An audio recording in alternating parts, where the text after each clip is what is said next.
నమస్తే, welcome to Disha TV. ప్రస్తుతం మనతో పాటు కాంగ్రెస్ నేత సతీష్ మదిగ గారు ఉన్నారు. పార్లమెంట్ ఎన్నికల ఫలితాలపై మాట్లాడదాం. ప్రధానంగా మీరు పార్టీ అంటే 14 సీట్లు గెలుస్తాం, డబుల్ డిజిట్ సాధిస్తామని చెప్పి పదే ప్రచారం చేశారు. కానీ 8 సీట్లకే పరిమితమైంది. మరోవైపు బీజేపీ 8 సీట్లు వచ్చింది. ఎట్లా చూస్తారు? మేము 14 సీట్లు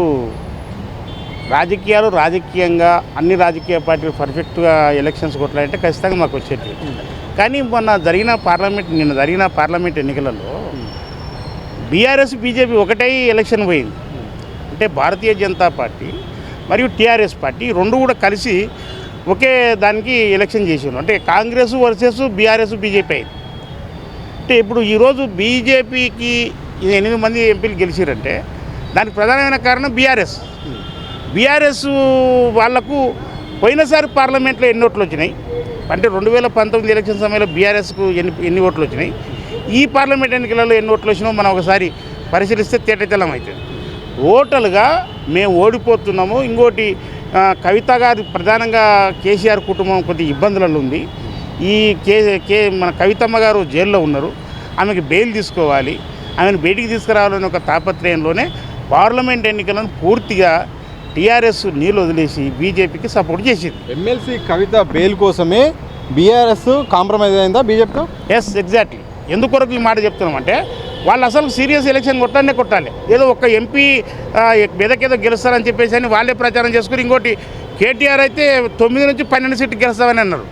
కానీ ఈరోజు 7 సీట్లలో డిపాజిట్ రాలే. అది బీజేపీ క్యాండిడేట్ గెలిచిన దగ్గర 7 సీట్లలో బీఆర్ఎస్కు డిపాజిట్ రాలేదంటే అర్థమైంది. పూర్తిగా వాళ్ళ ఓటు బ్యాంకు మొత్తం కూడా బీజేపీకి మలిపినరు వాళ్ళు. ఎందుకొరకు కాంగ్రెస్ గెలవద్దు, ఖచ్చితంగా ఇక్కడ మనం సాయం చేసినట్టుంటుంది. ఇంకోటి ఈ 6 నెలల్లో రేవంత్ రెడ్డికి వ్యతిరేకం ఉందనే ఒక వాతావరణాన్ని చూపించవచ్చు. అదే రకంగా బీజేపీని మనం బలపరుచుకొని కవితను బయటికి తీసుకొచ్చుకోవద్దని చెప్పేసి ఒక రాజకీయ వ్యూహంతోనే కవితమ్మను కాపాడుకోవడం కోసమే కేసీఆర్ ఎన్నికలలో చేతులు ఎత్తేసి. కానీ సతీష్ గారు, బీఆర్ఎస్ ఓడిపోయింది అసెంబ్లీ ఎన్నికల్లో. పార్లమెంట్ ఎన్నికల్లో కనీసం సీట్లు గెలవాల్సిన ఆ పార్టీ మనుగడ కోసమే అవసరం. అలాంటి పరిస్థితుల్లో బీజేపీకి వాళ్ళు సహకరించాల్సిన అనివార్యత ఎందుకు వస్తుంది? బిడ్డ ముఖ్యమా పార్టీ ముఖ్యమంటే బిడ్డనే ముఖ్యమవుతుంది కదా. ఈరోజు కుటుంబం అంతా గందరగోళంలో ఉన్నారు. వాళ్ళ బిడ్డ కళ్ళ ముందు తిరగాల్సిన బిడ్డ ఈరోజు జైల్లో ఉంది. ఈరోజు జైల్లో పెట్టిన వాళ్ళు బీజేపీ వాళ్ళు అని చెప్పేసి అని వాళ్ళు మాట్లాడుతూనే ఉన్నారు. కనుక కనికరించుకోవడం కోసం ఇప్పుడు పార్లమెంట్లో గెలిచినా లాభం లేదు, 1 సీటు గెలిచి 2 సీట్లు గెలిచినా కూడా లాభం లేదు. కనుక ఈయన ఊరికనే చెప్తాను, నేను ప్రధానమంత్రి క్యాండిడేట్ అని కూడా చెప్పుకుంటాను, నేను హెచ్చలకు చెప్పుకుంటాను కేసీఆర్. కానీ ఈ ఎన్నికలలో పూర్తిగా చేతులు ఎత్తేసి బీజేపీకి పూర్తిగా సరెండర్ అయిపోయిండు. లాస్ట్ 3 రోజులు వాళ్ళ బూత్ ఏజెంట్ బయటకు వచ్చి బీజేపీకి ఓటేయండి అని చెప్పేసి అని బీజేపీకి ఓటేయించిన పరిస్థితి ఉంది. కనుకనే ఈరోజు వాళ్ళు 8 గెలవగలిగారు. నిజంగానే బీజేపీ బలం ఉంటే అసెంబ్లీలో ఎందుకు గెలవలే? బండి సంజయ్ గారు ఓడిపోయారు, ఈటల రాజేంద్ర గారు ఓడిపోయారు, అదే రఘునందన్ ఓడిపోయాడు, మన అరవింద్ ఓడిపోయాడు. ఇట్లా ప్రతి ఎమ్మెల్యేగా నిలబడ్డారు అందరూ కూడా ఓడిపోయారు కదా. మళ్ళీ ఈ పార్లమెంట్ ఎన్నికల్లో గెలిచిన వాళ్ళు ఎంత గెలిచారు? మన లక్షల మెజార్టీతో ఎట్ట గెలిచారు వాళ్ళంటే బీజేపీ సపోర్ట్ ఉంది. బీజేపీ పూర్తిగా ఓటు బ్యాంకును వాళ్ళకి వేసారు. కావాల్సి నేను డీటెయిల్స్గా చెప్పమంటే కూడా చెప్తాను. నేను ప్రతి పార్లమెంట్ పోయినసారి ఎన్ని వచ్చినాయి బీఆర్ఎస్కు, ఈసారి ఎన్ని వచ్చినాయి అనేది స్పష్టంగా. సీఎం రేవంత్ రెడ్డి మీడియా సమావేశంపై రఘునందన్ రావు అయితే కౌంటర్గా ఇచ్చారు. చాలా వ్యాఖ్యలు కూడా చేశారు. జాగ్రత్తగా మాట్లాడాలి, నేను నా సొంత మెజార్టీతో గెలిచాను, కష్టపడి గెలిచాను తప్ప ఎట్టి పరిస్థితుల్లో ఒక బీఆర్ఎస్ సాయంతో గెలవలేదని ఆయన చెప్తున్నారు. ఇప్పుడు రఘునందన్ రావు గారికి ఒకటే మాట చెప్పారు. రఘునందన్ రావు గారు, మీరు ఉప ఎన్నికలలో ఎమ్మెల్యే గెలిచారు, 3 సంవత్సరాల్లోనే మీ పలుకుబడి చచ్చిపోయింది, మీరు ఓడిపోయారు. నిజంగానే నీ పలుకుబడి అంత బ్రహ్మాండంగా ఉంటే ఎమ్మెల్యే గెలవాలి.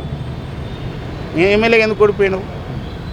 ఇప్పుడు ఎమ్మెల్యేగా నిలబడ్డ వ్యక్తే ఎంపీగా నిలబడ్డాడు రఘునందన్ రావు గారు. మళ్ళీ ఎమ్మెల్యేగా ఎట్లా ఓడిపోతుంది, ఎంపీగా ఎట్లా గెలిచినావు? ఇంకోటి గెలుస్తారని చెప్పేసి అని వెంకటరామరెడ్డి మీద అన్ని పార్టీలు కూడా వెంకటరామరెడ్డి గెలుస్తాడేమో మెదక్ అని చెప్పేసి అని అంచనా వేసారు కదా. బీజేపీ వాళ్ళు వేసిర్రు, మా కాంగ్రెస్ వాళ్ళు చెప్పిండ్రు, ఈ ప్రతి వ్యక్తులు కూడా అంటారు ఏదో గెలుస్తుంది, అది ఒకటి గెలుస్తట్టుంది అని చెప్పేసారు. కానీ అది 3వ స్థానంలో పడింది. అంటే గెలిచే సీటు సెకండ్లన్నా రావాలి, కానీ సెకండ్ కాకుండా 3వ స్థానంలో పడింది అంటే అర్థమైంది.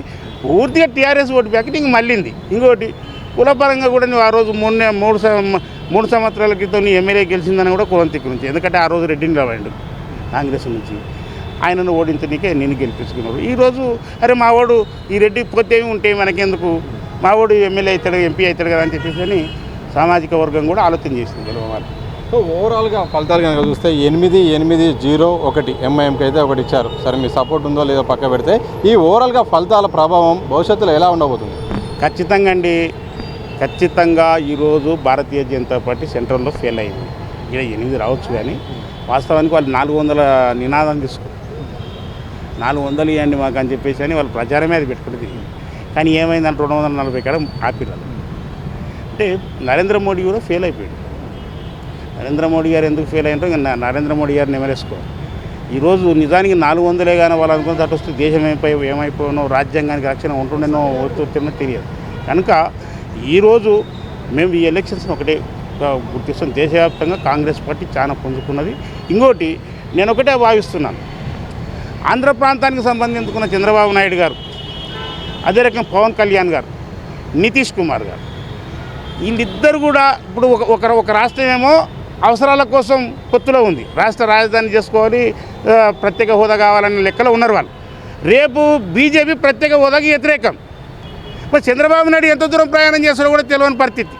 అంటే నరేంద్ర మోడీ గారి వెంబడి నరేంద్ర మోడీ గారు ఖచ్చితంగా ప్రత్యేక హోదా ఇచ్చి ఆంధ్ర ప్రాంతాన్ని ప్రత్యేక దృష్టిలో కనుక చూస్తే తప్ప చంద్రబాబు నాయుడు పవన్ కళ్యాణ్ అలా ఉండలేరు.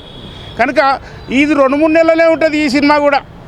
మధ్యలోనే 2-3 నెలల తర్వాత మధ్యంతర ఎన్నికలు వచ్చినా కూడా ఆశ్చర్యపోవాల్సిన అవసరం లేదు. ఎందుకొరకంటే ఆంధ్ర ప్రాంత అవసరాలు తీర్చకపోతే వాళ్ళు ఎందుకు జరుగుతారు. నితీష్ కుమార్ ఉన్నాడు కావాలి. నితీష్ కుమార్కి ఈయనకన్నా తక్కువ ఉన్నాయి సీట్లు, 12 సీట్లే ఉన్నాయి. ఆయన కూడా ఆల్రెడీ కాంగ్రెస్ ఎంపటి తిరిగిలాంటివాడైనా, కాంగ్రెస్ ఎంపటి ఉన్నోడనే అవసరం కోసం బీజేపీతో పోయిండు. ఆయన చాలా దినాలు ఉండడానికి కూడా వాళ్ళకు కూడా నమ్మకం లేదు. అంటే ఈరోజు దేశంలో కీలకంగా చంద్రబాబు నాయుడు ఆంధ్ర ప్రాంతం మరియు బీహారు 2 కీలకంగా అయినాయి. వీళ్ళు ఎప్పుడు ఉంటారో ఎప్పుడు చూసుకోపోతారో కూడా తెలియదు. ఈ చంద్రబాబు నాయుడు మాత్రం క్లియర్గా చెప్తున్నాం, ఆంధ్ర ప్రాంతానికి ప్రత్యేక హోదా కల్పించి ప్రత్యేక నిధులు ఇస్తే తప్ప వాళ్ళు బీజేపీతోనే ఉండరు. అవి ఇస్తే తప్ప ఇక ఈ దేశంలో భారతీయ జనతా పార్టీ 5 ఏళ్ళు ఉంటుంది, లేకపోతే మాత్రం మధ్యంతర ఎన్నికలు వచ్చే పరిస్థితులు కూడా ఉన్నాయి. సో మీరు ఇండియా కూడా మీ ఫామ్ చేయడానికి అవకాశాలు ఉన్నాయి. అయితే ఒకవేళ మీ పాత మిత్రులను కలుపుకోవడానికి కూడా మీరు సిద్ధంగా ఉన్నారు? మేము ఒకటేనండి, మేము తెలంగాణ రాష్ట్రాన్ని ఇచ్చింది మేము, ఆంధ్ర రాష్ట్రాన్ని ఇచ్చింది మేము. కాకపోతే ఆంధ్ర రాష్ట్రానికి రాజధాని లేదు. చంద్రబాబు నాయుడు బీజేపీ 2 కలిసి పోయినాయి ఒకసారి, ఫస్ట్ సారి ఎన్నికలలో. అప్పుడు నరేంద్ర మోడీ, ఇదే నరేంద్ర మోడీ ప్రధానమంత్రి ఉన్నాడు. కానీ ఆ రోజు ఆంధ్రకి ఏం తీసుకొచ్చిండు నరేంద్ర మోడీ గారు? ముంతెడు నీళ్ళు, దోషుడు బట్టి. 5 ఏళ్ళు సరిపోయింది ఆ లెక్క. కనుకనే చంద్రబాబు నాయుడు కూడా కొట్టిర్రు. ముంతెడు నీళ్ళు, దోషుడు మట్టి తీసుకొచ్చి నరేంద్ర మోడీ ఇవ్వడం మూలానని వాళ్ళు ఓడగొట్టిరు తెలుగుదేశాన్ని. ఇప్పుడు మళ్ళీ దోస్తూనే అయినరు. ఇప్పుడు జగన్ ఎందుకు దించారు వాళ్ళు? వీడు రాజధాని ఎక్కడ కూడా పోయిలే, బూడి చేయలేదు. వీడు 3 రాష్ట్రాలు అని చెప్పిండు, 3 కేంద్రాలు అని చెప్పిండు. వీడంతా ఆగమాగా మట్టించాడు. చంద్రబాబు నాయుడు అయితే దీన్ని ఆదుకుంటాడని చెప్పి ఆయనకి ఇచ్చారు. ఇప్పుడు చంద్రబాబు నాయుడు ముఖ్యమంత్రి ఏ కోరికతం చేసి వాళ్ళు రాజధాని నిర్మాణం చేస్తాడు, ఫ్యాక్టరీ తీసుకొస్తాడు, అభివృద్ధి చేస్తాడు, ఉద్యోగాలు కల్పిస్తాడు, ఆంధ్రాను బాగు చేస్తాడు అని చెప్పేసి భావనతో చంద్రబాబు నాయుడు చేసుకోరు. ఈ చంద్రబాబు నాయుడు బీజేపీ ఎంపెట్టున్నాడు. బీజేపీ ప్రత్యేక హోదాకి వ్యతిరేకం, వాళ్ళు పైసలు ఇయ్యరు, దాన్ని అభివృద్ధి చేయరు. అప్పుడు చంద్రబాబు నాయుడు పవన్ కళ్యాణ్ ఎట్టుండగలుగుతాడా? ఆలోచన చేసుకోవాలి బీజేపీ. ఖచ్చితంగా ఇది చాలా దినాలు సాగదు. ఖచ్చితంగా మేము ఆంధ్ర రాష్ట్రాన్ని విభజన చేసిన వ్యక్తులుగా ఆ ప్రాంతాన్ని అభివృద్ధి చేయాలనే కోరిక మాకుంది. పూర్తిగా రెడీ అంటే రెడీగా సంతకం పెట్టడానికి సిద్ధంగా ఉన్నాం మేము. కాంగ్రెస్ కానీ నిజంగా కేంద్రంలో అధికారం వస్తే మొత్తాన్ని కూడా నిధులు ఆంధ్ర ప్రాంతానికి ఇచ్చి అభివృద్ధి చేసే పరిస్థితుల్లో మా రాహుల్ గాంధీ గారు ఉన్నారండి. ఇది నగ్న సత్యం. Thank you. మొత్తంగా ఇది కాంగ్రెస్ నేత సతీష్ మాదిగ గారు చెప్తున్నారు. ఎన్డీఏ మాత్రం ప్రత్యేక హోదాకు వ్యతిరేకం, చంద్రబాబు మాత్రం అభివృద్ధి మాత్రం చేయకుండా, అలాగే కేంద్రం నుండి నిధులు రాకపోతే మాత్రం ఆయన బయటకు వస్తారు, అలాగే నితీష్ కుమార్ కూడా బయటకు వస్తారు. మరోసారి ఇండియా కూటమి ఏ నెలలో ఎప్పుడైనా అధికారంలోకి వచ్చే అవకాశం ఉందని స్పష్టం చేశారు. మరోవైపు కవిత, ఎమ్మెల్సీ కవిత బెయిల్ కోసమే బీఆర్ఎస్ బీజేపీకి కాంప్రమైజ్ అయింది. అందుకోసమే ఆ ఓట్ అంతా షిఫ్ట్ అయ్యి ఈరోజు 8 సీట్లు ఈరోజు బీజేపీ గెలిచింది, అలాగే 0కు పడిపోయిందని కూడా సతీష్ మాదిగ గారు స్పష్టం చేసిన సందర్భం మాత్రం కనిపిస్తోంది. కెమెరా పర్సన్ సంతోష్ రావు, దిశా టీవీ, హైదరాబాద్.